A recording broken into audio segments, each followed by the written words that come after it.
Welcome to this tutorial for the game F-Zero X. F-Zero X is a futuristic racing game that was first released on the Nintendo 64 on July 1998 in Japan and later that year in the rest of the world. It was developed by staff of the Nintendo Entertainment Analysis and Development, or EAD, section at the headquarters of Nintendo in Kyoto. Some of the key staff members include Director Tadashi Sugiyama, Chief Artist Takaya Imamura, Lead Programmer Keizo Ota, and Sound Composer Taro Bando.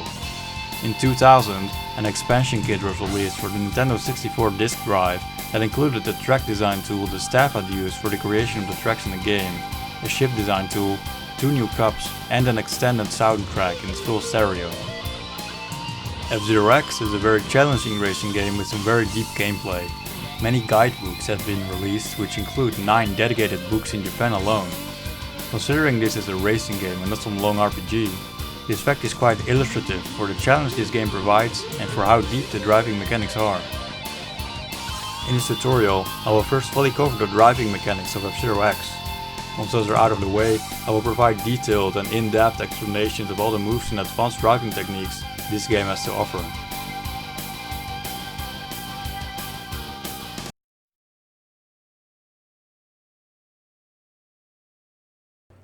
Efficient driving is the key technique to master in F-Zero X. With efficient driving, you aim to drive the shortest lines possible and try to minimize your steering as much as possible as you can in the process. When touring in F-Zero X, you always want to be as gentle as possible with your movements. Every steering move you make when driving will decelerate the ship to some extent. Therefore, it is critical to drive in as many straight lines as possible to maintain your speed. When you do have to steer, do it gently to keep your grip and avoid oversteering. Great tracks to practice this on are Muse City and Silence with a grip-oriented driving style. Along long turns, try to steer gently, but do take into account it is often better to really take the inside of a corner and go right along its apex than it is to minimize your steering in these situations. Make sure to align the ship on a good angle after a sharp turn to start accelerating away from it as soon as you can.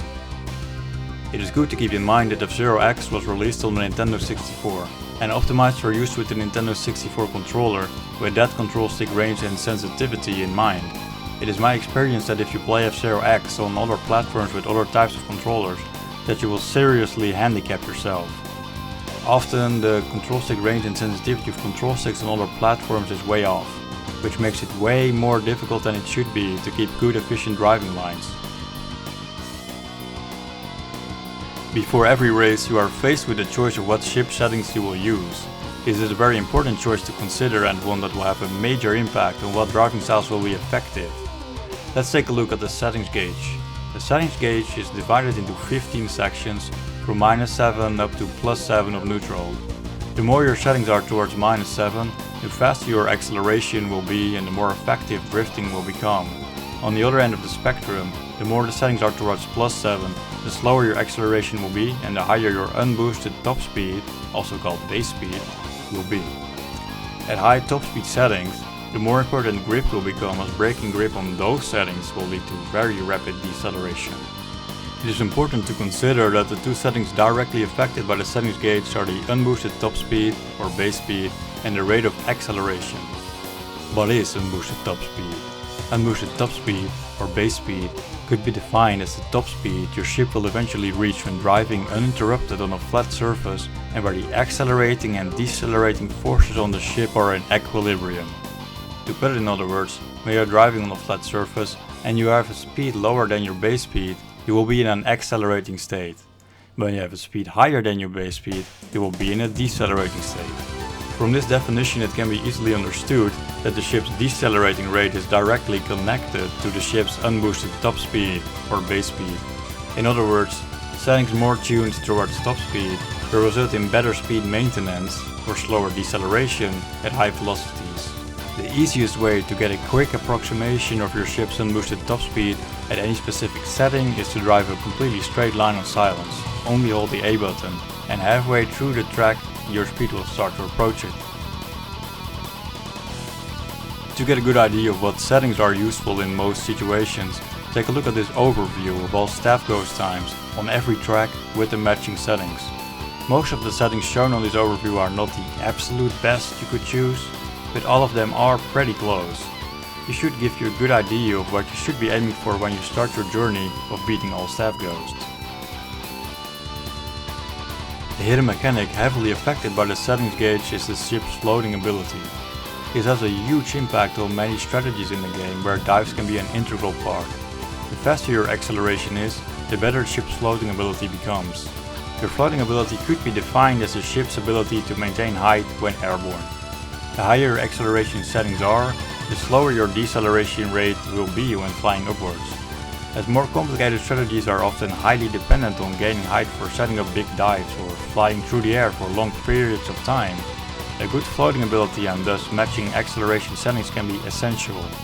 More on floating will be covered later in the move section of this tutorial.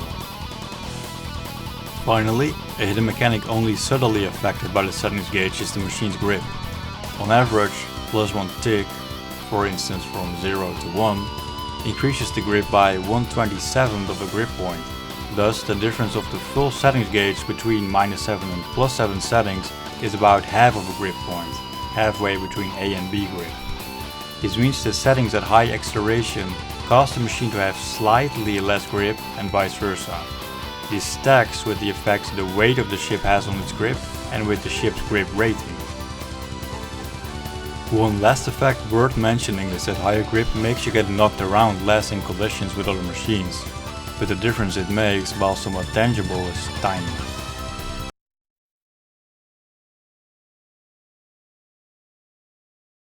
Machine weight is something that has many subtle effects on driving as well as some very obvious ones. The first effect weight has is on the ship's acceleration and base speed. Heavier ships will have a higher base speed and a slower acceleration at identical settings to lower weight ships. You could of course just adjust the settings gauge to compensate for the effects of ship weight. Well, it's not quite as simple as that. It turns out that from -7 all the way up to about +5 on the settings gauge, the ship with the lowest weight, the Twin Orida, will always have the fastest acceleration in the game, as demonstrated by the acceleration test that you are watching now. Above +5 on the settings gauge, things become a different story. The settings gauge will then start to have a disproportionately large effect on acceleration compared to weight at that point. The Red Gazelle, Dead Anchor, or even the Black Bull will have a faster acceleration than the Twin Orida with the same base speed at settings close to +7. It is important to note that the only factor that determines the deceleration rate of the ship on the ground is the ship's base speed. With settings leading to equivalent base speeds, heavyweight and low-weight ships will decelerate exactly equally as fast.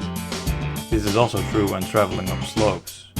Because of this, weight does not have a direct impact on the deceleration rate, only the base speed does. That said, base speed is closely connected to the weight of the ship. That means that at full -7 acceleration settings that you would use for drifting, heavyweight ships will have a slightly higher base speed and thus slower deceleration. The higher the speed you are traveling at is above the ship's base speed, the faster the deceleration rate becomes. Only at speeds just above the base speed do the different deceleration rates really have any sort of noticeable impact. Another effect weight has is on the ship's turning ability and grip. To put it simply, heavier ships will turn slower and have more grip. The effects of weight on grip are additive to the effects the settings gauge and the grip rating already have. In other words, the highest possible grip you could achieve is with the heaviest ship, the Black Bull, at full +7 settings. Heavy ships have a wider turning circle for both regular turns as well as for side attack turns, which will be discussed in more detail later. Consequently, it is also harder to break grip with heavy ships. To be more precise, every 300 kilograms will be equivalent to a full additional grip point, so that really adds up. The Crazy Bear, with its heavy weight and E-grip rating, actually has a better grip than the low weight Space Angler with A-grip rating. The effect weight has on grip has absolutely nothing to do with the ship's drifting ability. In fact, heavyweight ships are able to pick up more speed when drifting than lower weight ships, completely independent of the base speed. Drifting will be discussed later in more detail. By far the largest effect weight has on ship performance is on the ship's floating ability. As you may have guessed, low weight ships will float much better than heavyweight ships. While the most important factor that affects floating may be the center gauge, weight has a very large impact too. Low-weight ships will decelerate in the air much slower than heavyweight ships will, and will be able to maintain height for far longer, especially at full -7 acceleration settings. Heavyweight ships will quickly sink like a brick. More complicated strategies and diving maneuvers often involve gaining height rapidly to prepare for a big dive, or floating through the air to take a shortcut for long periods of time. For racing strategies like this, low-weight ships will perform much better. This is one of the main reasons why the Hellhawk, more so than the very similar Night Thunder, and the Twin Orida, more so than the very similar Red Gazelle, are very popular ship choices for many tracks. The increased turning ability low-weight ships have has an indirect consequence for the advanced diving technique, double tap dives, that uses side attacks to accelerate rapidly through the air. Low-weight ships can pick up speed slightly faster during this move, which makes them even more desirable for any strategy with advanced diving techniques. More on double tap dives later in the tutorial. Weight does not have any significant impact on the body or boost stats of the ship. That said, heavyweight ships do get knocked around less when in collisions with other ships, and have the ability to knock around lower weight ships more. This is of course very useful in death race or multiplayer.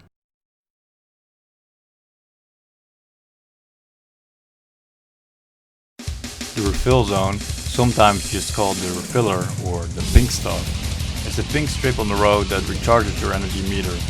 This is pretty straightforward, and it goes without saying you will always want to drive through this stuff as much as possible without losing time. A misconception that some players may have is that boosting in the refill zone does not take away your energy. Indeed, when driving at full energy and boosting through the refill zone, the energy refilling rate is faster than the rate the boost takes to deplete your energy, so you will virtually stay at full energy as long as you're in the refill zone. However, if you do not have full energy, boosting in the refill zone will still slow down the rate your energy refills accordingly.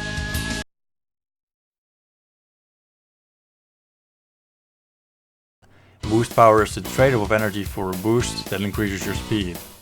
Boost power becomes available from lap 2 onwards. Dash plates form the yellow arrows on the track that give you a boost when driving over them without any energy cost to them. Of course, that's a great thing, and you will naturally want to catch as many of these as possible. However, there are some things to take into consideration. For starters, dash plates will only give you a C-class boost, regardless of the machine's boost rating. In some circumstances, when you drive a ship with a B or A class boost and you have the energy to spare, it may actually be better to avoid the dash plates altogether and just boost manually instead. Moreover, not all dash plates are made equal.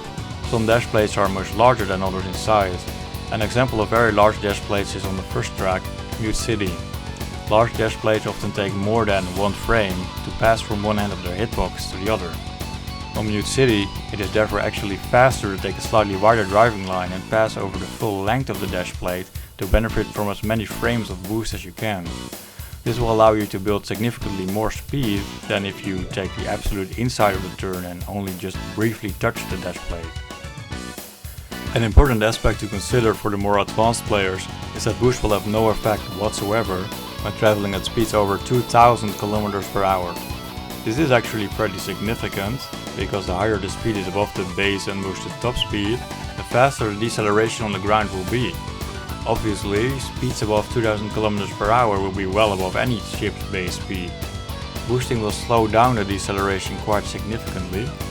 In many of the fastest strategies that are being used during time attacks, there will be plenty of times when you will travel at these kinds of speeds actually.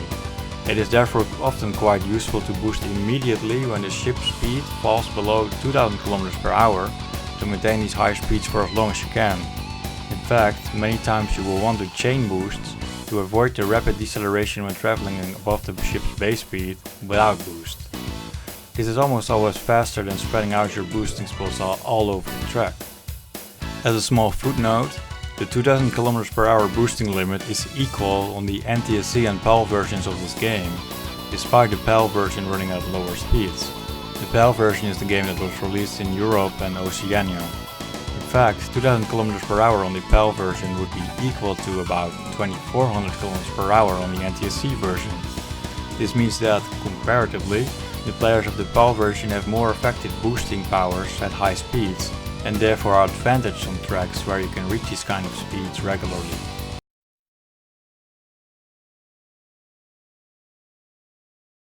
You may have noticed when playing F-Zero X that you cannot just take a big shortcut and land on another piece of road altogether. Chances are you passed right through the track, or the game made you crash even before you reached there. The reason for this is that F-Zero X tracks are made of checkpoints, with pieces of track between them that connect them. When you are racing, you have to pass all the checkpoints in order to complete a lap. In this way, you cannot just skip a large portion of the track or fly around the start line, for example. There is some liberty to take with checkpoints, however. You could say that each checkpoint has a certain sphere around it that you have to pass through to make it count. This sphere can vary considerably for each checkpoint, but there will always be some room to fly over, under or next to it. On most checkpoints you can actually fly quite far off to the side and still make it count. It is especially the checkpoints that are at the apex of corners that will limit your ability to just take a huge shortcut. Additionally, there are some checkpoints with a rather limited height tolerance, so there may be times when you are flying straight over a checkpoint, following the track, but the game makes you crash anyway. A notable example is a checkpoint on top of the big jump on Wildland. If you fly too high over that one, the game will just make you crash even when you're straight above it.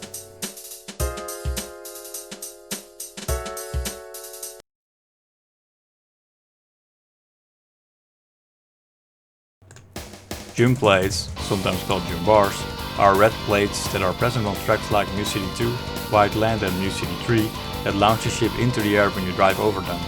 They provide a great opportunity for a nice speed boost, shortcut or even very advanced air acrobatics. In the simplest form, you just drive over them for a nice jump and a small speed boost. However, there is a nice trick to get a lot more speed out of jump plates than you usually do. If you hold fully up on the control stick when you hit the jump plate, and then let go of the control stick to make it reset to its neutral position while you are still flying upwards from the jump plate, so right after hitting it, you will get a lot more distance and speed from the jump. The trick is that, by initially holding up on the control stick, you also get the fast acceleration through the air you would get if you would dive down quickly from a jump. Combined with the added distance and longer jumping time, this is a winning combination. Try it out on Muse City 2 and see what difference it makes. Jump plates do come with a glitch that can have some devastating consequences. The hitbox of a jump plate is not very big. Consequently, if you go fast enough, it is possible to pass completely through it without the game registering it.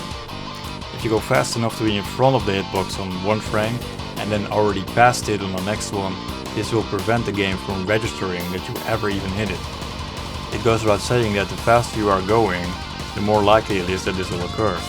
For this reason, new players to the game will most likely not experience this, but advanced players will be pulling their hairs out in frustration really on some tracks like Muse City 3, where you will want to hit some jump plates at near the max speed of the game.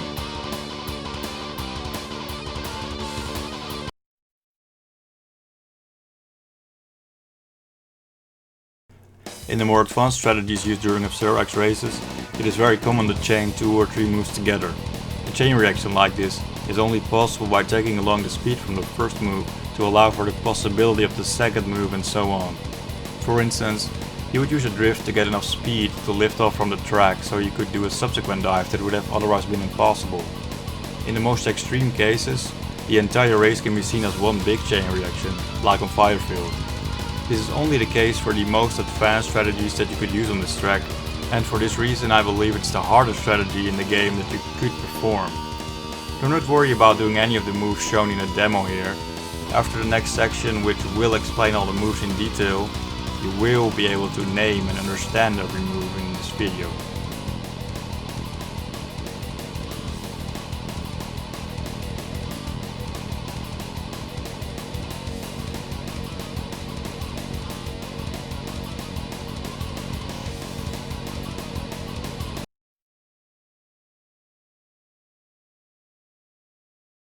Although side attacks are fundamentally used for attacking your enemies, they do have many other useful applications.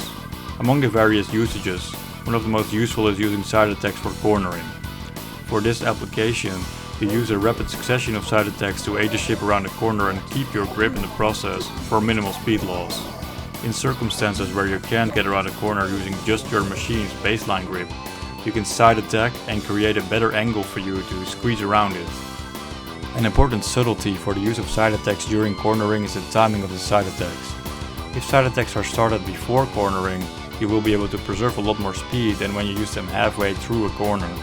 The more you steer into the corner before side attacking, the more speed you will lose, but also the sharper you will be able to take it. In some extreme examples, when you approach sharp corners at high speed, it may be necessary to break grip on purpose and steer into the corner sharply before side attacking to go around it. This is something preferably only used in specific situations when no other option is viable.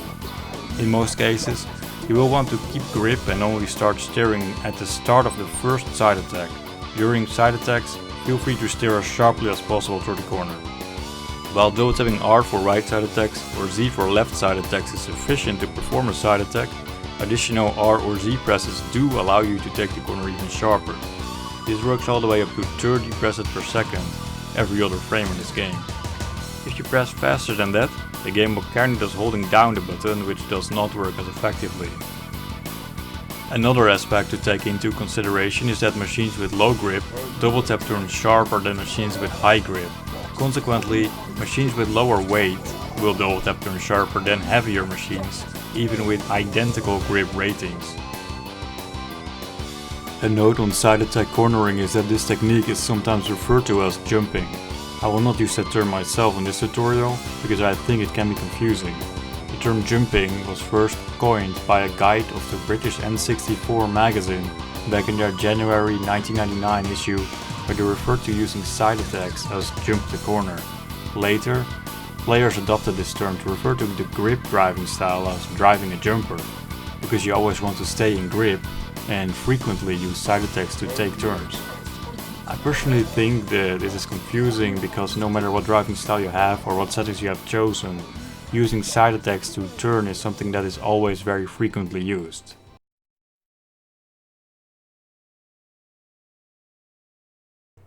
A spin attack is a move purely used for confrontations that functions as a great offense as well as a great defense to impacts from other ships.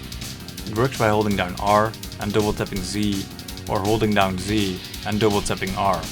This move can also get you around some sharp corners quite well, but you will lose some significant speed in the process, so there are always better options. As far as time attack is concerned, this move has no real purpose. In Grand Prix, however, you can try doing a spin attack as you dive down and jump to take some ships out in the air for some cool effects. In multiplayer, when the race is already lost, you could always try parking on the road in some narrow section and just continually spin attack to take out your opponents.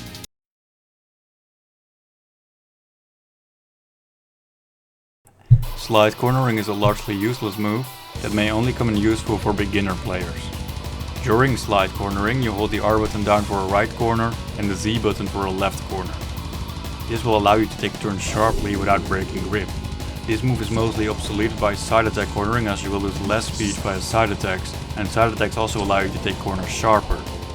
Slide cornering is not to be confused with drifting, which is one of the most powerful and useful moves in the game, as will be discussed later.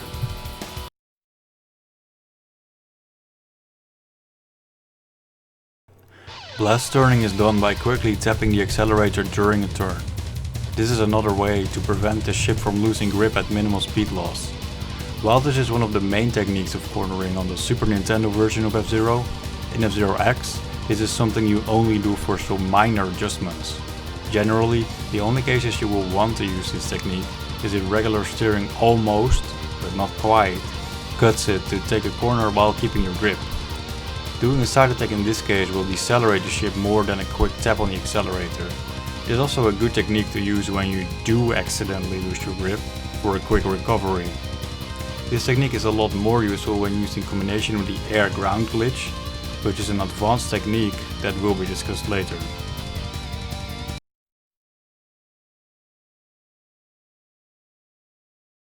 Drifting truly is one of the most powerful and useful moves in the game.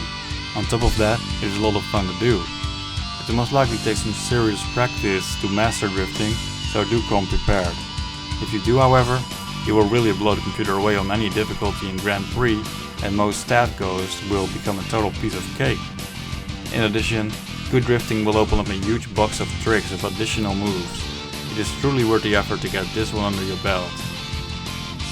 Braking grip at high acceleration settings will let you accelerate quickly with drifting. More specifically, this is effective in the speed range of up to 1000 km per hour with unboosted drifting and up to about 1600 km per hour with boosted drifting. At any speed higher than that, it is better to keep your grip to maintain your speed. A drifting turn is done by holding the R shoulder button on a turn to the left or the Z trigger on a turn to the right.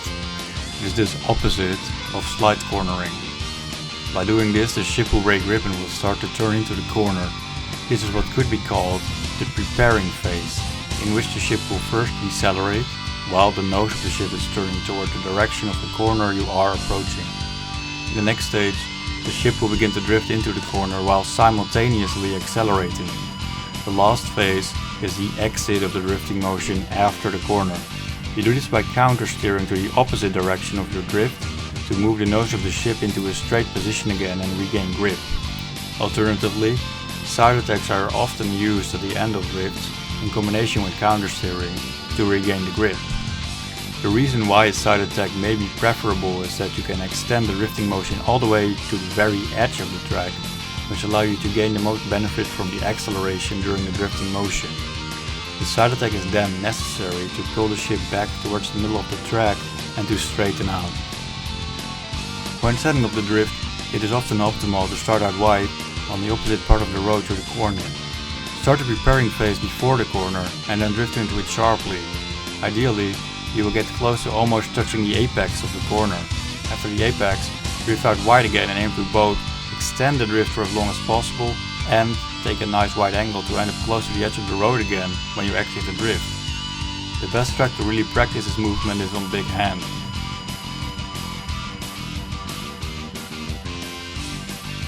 Ideal corners for drifting are long, sharp and wide enough for the ship to complete the drifting motion. My recommendation is to practice this move initially on the tracks Silence 2, Rainbow Road and Devil's Forest 3, as they have many long corners ideal for drifting. It will definitely take you some practice to get a good feeling for it, but trust me, it will be worth it. Another method for starting drifts involves using a side attack extended into a drift. This may seem like a bit of a useless move, but it is surprisingly useful. You do this side attack by double tapping the same button you would use for the drift and then just hold it down on the second press. By doing a side attack first, you get more control over the starting position of the drift, because you can use the side attack motion to quickly move the ship to the opposite side of the road, which makes it possible to take most corners optimally. Additionally, the side attack makes the preparing phase of the drift a little bit shorter.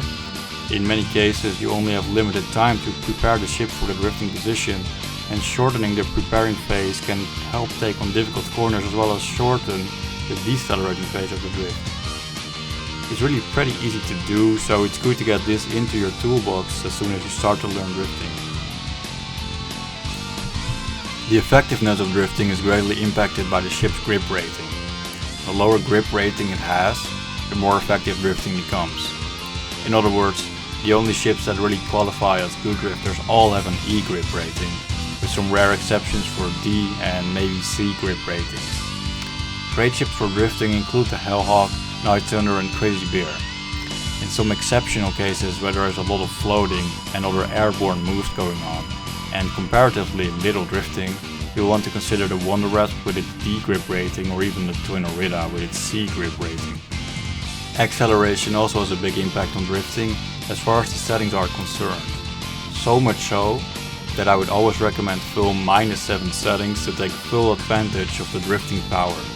This outweighs any negative effects it has on a lower unboosted top speed than, let's say, -5 settings. The ship's weight also has a small impact on drifting power. Perhaps counterintuitively, heavy ships accelerate faster during drifting, despite having slightly more grip. It is important to note that these effects are really quite marginal, so this will not have a very significant impact on the time you could get from a race. Noteworthy is that heavy ships have a higher unboosted top speed but a slower acceleration at the comparable full -7 settings. So this is something to take into account when you make your choice for a ship. When comparing the Night Thunder and Hellhawk, the difference in acceleration at the start of the race really amounts to just about 200ths of a second in favor of the Hellhawk. The Night Thunder is able to pick up just a few kilometers per hour more on comparable drifts. This is something to take into consideration when picking your ship, as the very marginally higher unboosted top speed of the Night Thunder can mean that, on some flat tracks such as Big Hand and Devil's Forest 3, it is the theoretical fastest ship for a drifting strategy. That said, it becomes a whole different story when picking a ship for drifting when diving and floating is a part of the race plan. In that case, always pick the lightest ship, as the added floating ability outweighs any marginal drifting difference there may be. Moreover, lighter ships can pick up speed slightly faster during double tap dives, so that makes them even more desirable. At the end of the day, on the vast majority of tracks, the Hellhawk is your best drifting choice. When no airborne moves are involved, go with the Night Thunder, and when a lot of airborne moves are involved and comparatively little drifting, go with the Wonder Wasp or the Twin Orida.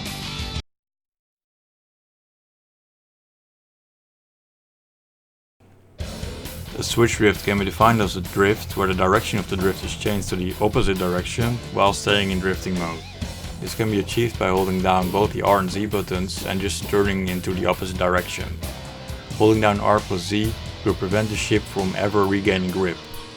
There are a few places where switch drifts are really useful, namely the starts of Big Blue 2 and Big Hand, and halfway during Port Town.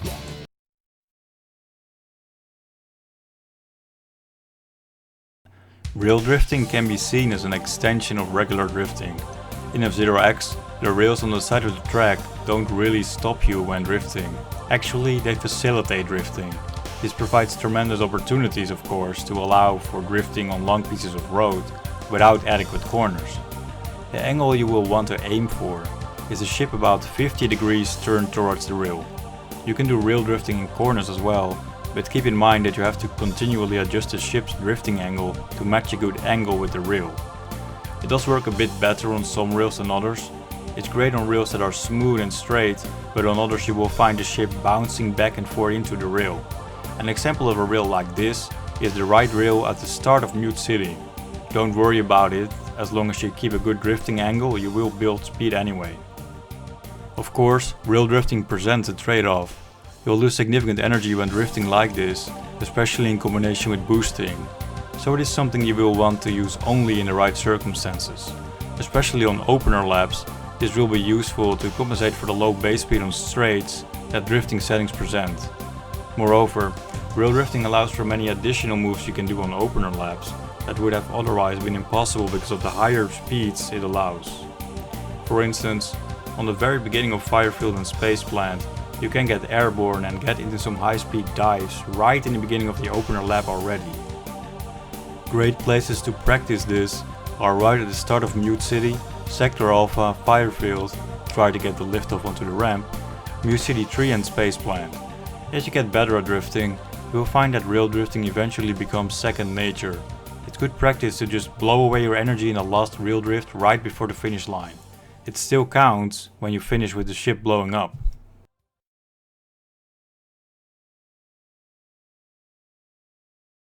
Air drifting is very similar to normal drifting, only in the air. It does come with one major complication, however. It is best to keep the ship as horizontal in the air as possible during the drift to avoid height loss. As your direction from left to right changes, the direction of up to down will change equally as much. That means that if your nose is pointing upwards, it will point proportionally downwards after the air drift. This is something that may require some practice to get a feeling for. Generally speaking, if you use it just as a means of transportation, keep the ship horizontal. In other situations, you may actually want the nose of the ship to point downwards after the air drift as preparation for a big dive.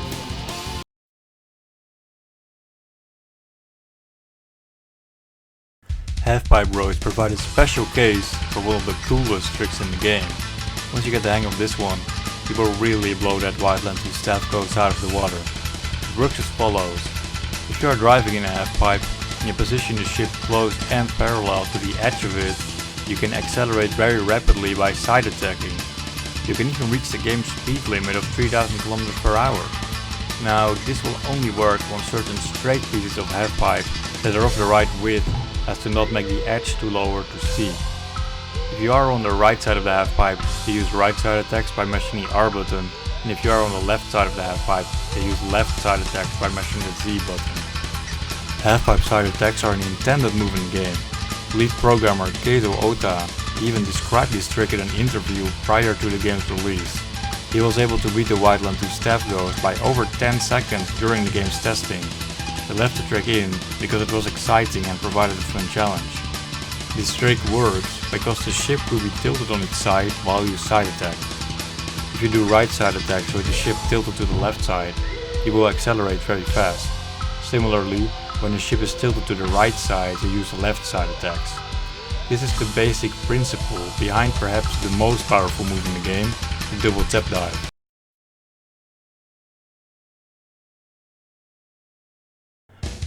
Using side attacks to guide a dive back down to the track is one of the most powerful and widely used diving techniques in the game. It is not uncommon for a double tap dive to reach the maximum speed of the game, 3000 km per hour. Needless to say, if you get this one on your belt as part of your regular moveset, you will be able to improve your best times dramatically. The basic principle of a double tap dive, DTD, is to fly up the side of the track at some high point, angle the ship down, and use side attacks to guide the ship back down to the track. In the process of side attacking and diving down, you accelerate very rapidly in the air if your ship's angle was correct. At the most ideal angle, you can even let the control stick sit in its neutral position while the side attacks do the work for you. Because you are double tapping R and double tapping Z, this dive is called the double tap dive. Contrary to double tap turning, additional R or Z presses during double tap dives have no additive effects. However, for the most efficient double tap dives, you will want to have the side attacks follow each other in immediate succession. So in practice, it does really come down to mashing the R or Z buttons. Double tap dives are tricky to learn and even harder to master. In fact, most of the competition between the best players of this game comes down to how well they are able to execute double tap dives. It truly separates the men from the boys, so to speak. It may be a serious challenge, but trust me, this is totally worth it. This is where the game really begins to shine and all of its potential will be unlocked. Double tap dives to the right or to the left are mirror dives that are otherwise equal. As you probably have guessed, you cannot just start a double tap dives with your ship's nose pointing straight up into the air or something like that. For a double tap dive to the right, you will want the nose of the ship to be pointing down plus left for a great diving angle.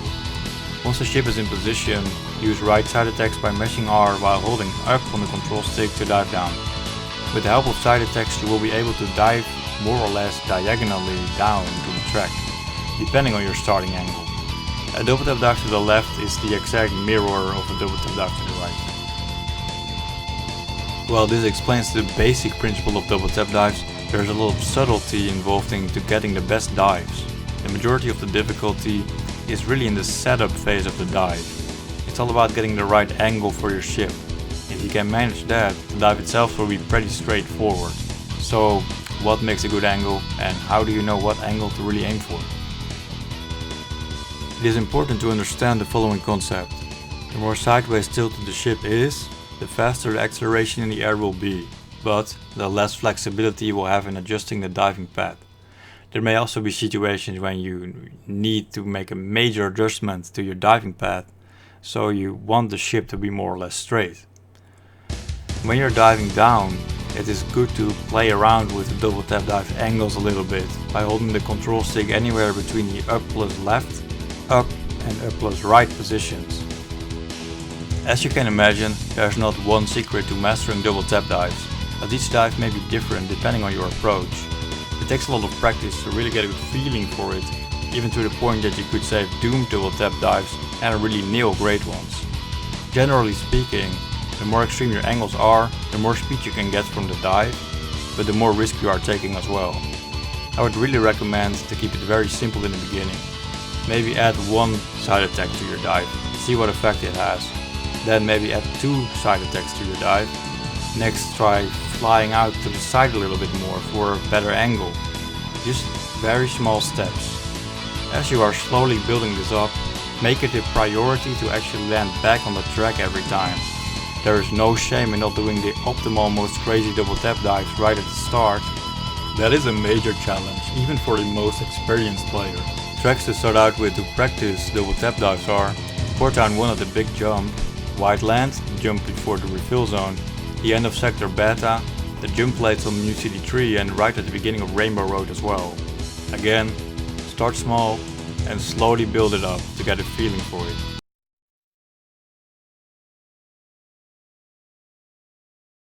Why do I emphasize to get a feeling for it? Well, generally you are going very fast and you only have the spur of the moment to set up your angle correctly. When you do this, you are applying a form of air control. Air control can be defined as all the movements you do in the air to set up your dive. This will generally be either a form of air drifting, side attacking, or just floating up first to gain some height. Air drifting can be very useful, especially to travel some distance through the air while you are setting up the angle for your dive to dive to a favorable spot. Side attacks are especially useful to flip the ship on its side to get a strong diving angle. Either form is very commonly used, and what may be preferable is situational. Floating up in combination with side attacks can be especially useful for getting a good angle for your dive. As an example, you can get a very good diving angle by first floating up straight into the air and holding down plus right on the control stick while you do a right side attack. Just do some right side attacks and slowly move the control stick up to the up plus right position to move the nose of the ship down. And when you do this correctly, you have a really perfect diving angle. This is actually a very typical series of inputs that you would do to set up double tap dives, and it's very often used.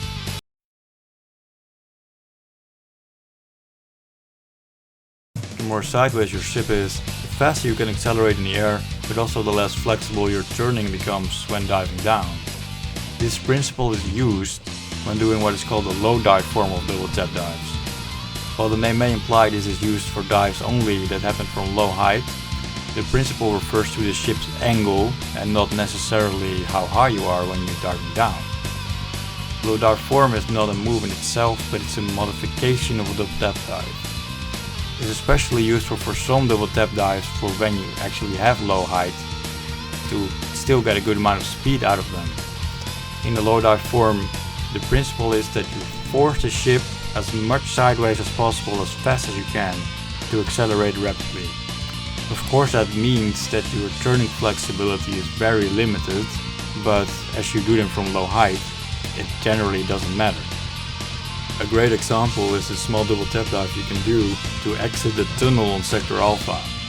You use side attacks to very quickly flip the ship's angle to about 90 degrees sideways. This allows for a very fast dive into the refiller while you still have a minimal height. If you would do an air drift to first set up your angle, you can never get anywhere close to the speeds you can get from a low dive form like this. If you are experienced with double tap dives, there's nothing stopping you from applying this exact same principle even to dives from great height. Especially in these situations, landing at 3000 km/h should not be any problem. As an example, I show here how to apply the end of White Land. You can use an air control into a double tap dive to land right before the second to last jump plate and take the speed along to set up a big dive into the refiller below. Additionally, here's a neat trick to forcing the ship into low dive form. When you land a double tap dive, the ship will initially be at the diving angle when you land on the ground, and it takes a little bit of time for the ship to roll back to a position parallel to the road. You can use this principle for a chain reaction of dives. If you hit a jump plate, or just leave the road in another way, when the roll is still resetting, the ship will leave the road at the angle you were. In this case, you can tilt the ship sideways for an air control onto double tap dive, low dive form, with just one well-timed side attack and dive from way high up for a massive dive, easily gaining 3000 km/h. For those of you who love acronyms, I have heard some players refer to this as an ACI, DTD, IQ, ACI, DTD, LDF, or air control into double tap dive into quick air control into double tap dive, low dive form. That gets a bit silly, so let's just say chain reaction.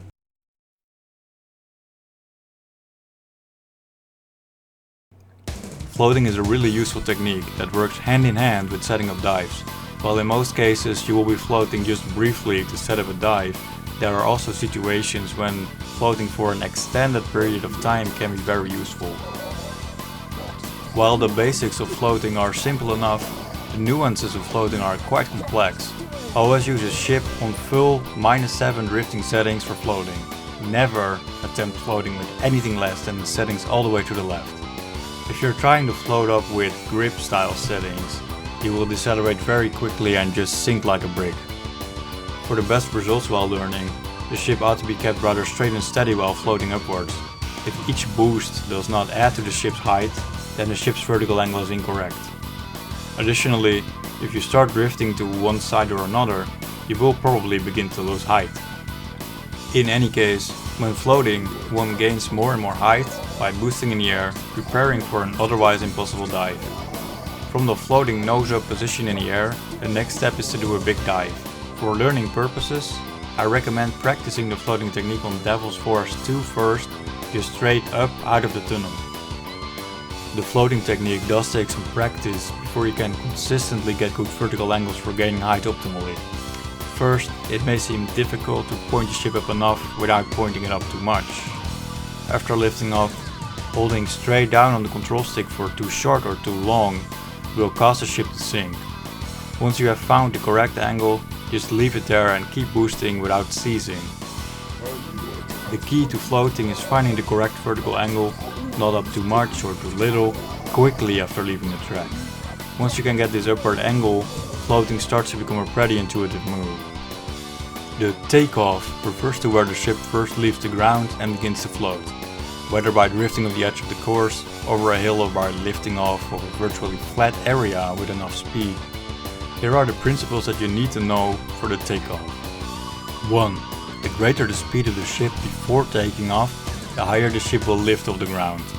2. The more the ship is angled or turning while lifting off, the less height will be gained. 3. The lower the weight of the ship, the greater the height of the takeoff.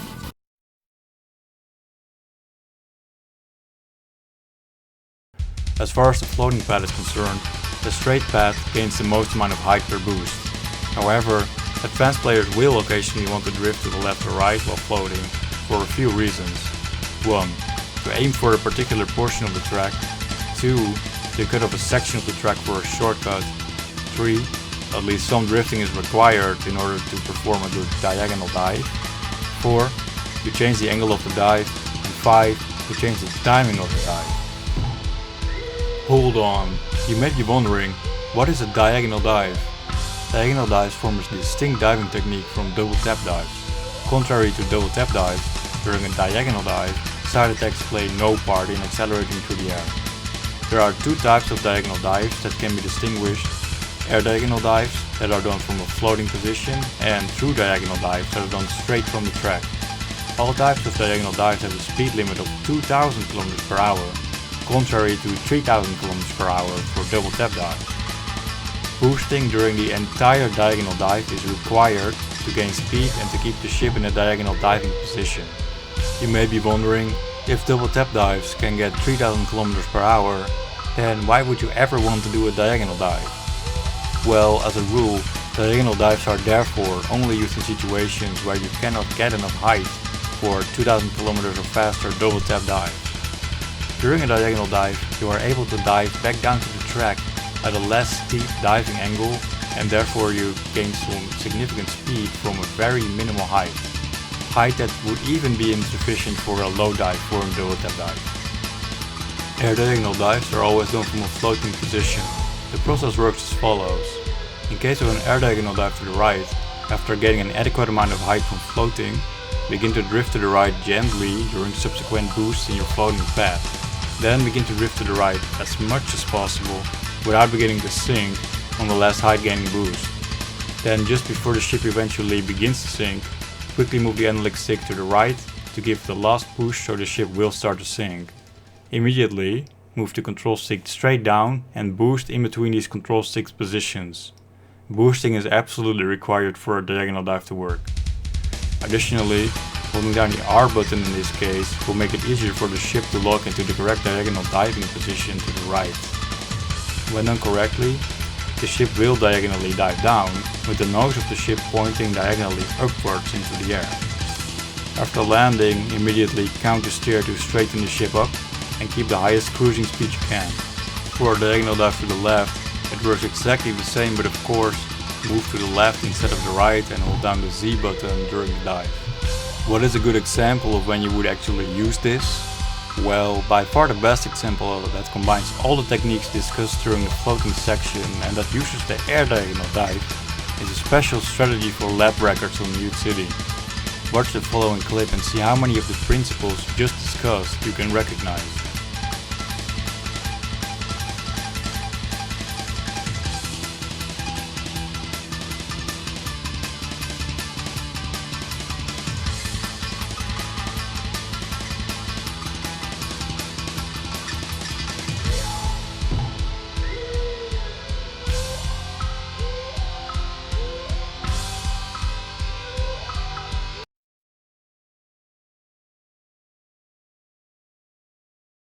The true diagonal dive, TDD, is almost the same thing as an air diagonal dive. The main difference is in the setup before the dive. In a true diagonal dive, you do a diagonal dive straight from the track. So how does that work? As you may imagine, true diagonal dives only work on specific sections of tracks. Luckily there are several of such sections in F-Zero X, so it is really worth learning. As far as the diving section goes, it is extremely simple. If your angle is correct from the setup, all you have to do is hold straight down on the control stick and boost. That's it. You will automatically land back on the track while getting a lot of speed in the process. So how does the setup work then? The setup is a lot more complex and mostly consists of drifting. When you have a section of track that is banked sufficiently, you can drift the track at the exact same angle you would use for real drifting. For example, if you leave the track on the right side, make sure that the ship's angle is at the ideal 50 degrees turning position when you drift, at the precise moment that you leave the track. At the moment you leave the track, all you have to do really is hold straight down and boost. The sections in F-Zero X that have the right banking to do a true diagonal dive include the end of the right refill zone on Silence, the beginning of the corkscrew of Big Blue 2, the end of the half pipe on Wildland 2, and the tunnel on Devil's Forest 3. The tunnel of Devil's Forest 3 is a pipe section. Technically you can do true diagonal dives out of every pipe section if you leave them at the right angle. This includes Sand Ocean 1, but on Sand Ocean 1 you are better off with double tap dives. When watching the true diagonal dive clips, pay special attention to the angle at which the ship leaves the track, because that is absolutely the key to make this work well.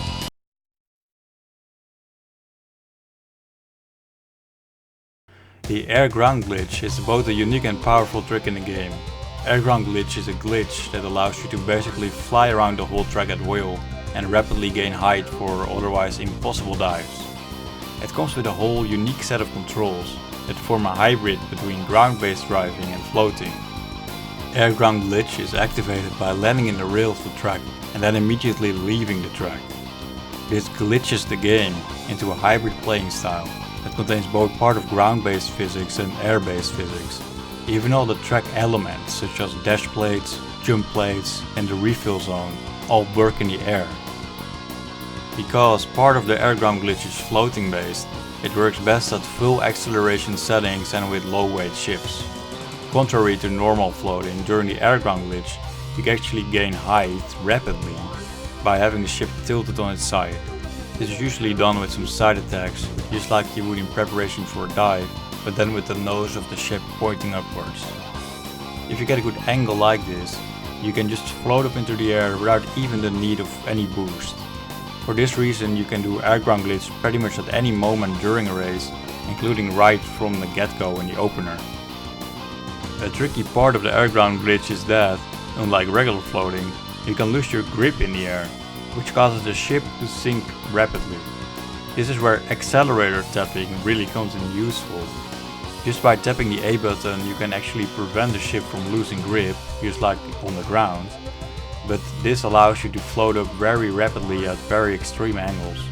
Other moves such as air drifting to turn also work similarly to normal floating. While the air ground glitch can give you a lot of freedom to just fly around, you still have to hit all the checkpoints of the track in order. So while you can technically just fly over the entire track, you still have to follow the road. If you accidentally cut too much and skip checkpoints, you will not be able to land back on the track again, and if you fly out too far, the game will just make you crash. The floating of the air ground glitch is generally quite slow. This is the main factor that limits its usefulness during races. You not only have to find a good spot to trigger it, the dive resulting from the floating has to make up for the time you lose by floating through the air very slowly. Diving down from the air ground glitch works pretty much the same as with regular floating, so you want to position your ship in a good diving angle. There are several tracks where the air ground glitch can really win you some time without doing some excessively difficult moves. These tracks include Mute City, Sand Ocean, Devil's Forest 2, Rainbow Road and Port Town 2. Especially on Mute City, you can win a lot of time by essentially air ground glitch flying around both boost labs. The most tricky part of this track is going around the checkpoints of the looping in the air in the right order. Huge chain reactions of air ground glitch floating, diving into the rail to activate another air ground glitch, and so on are technically possible. On Mute City you can dive down into the rail with air ground glitch floating from the second lap and immediately fly back up again, taking the diving speed with you into the third lap. Needless to say, the diving precision to land into the rail is extremely hard to get.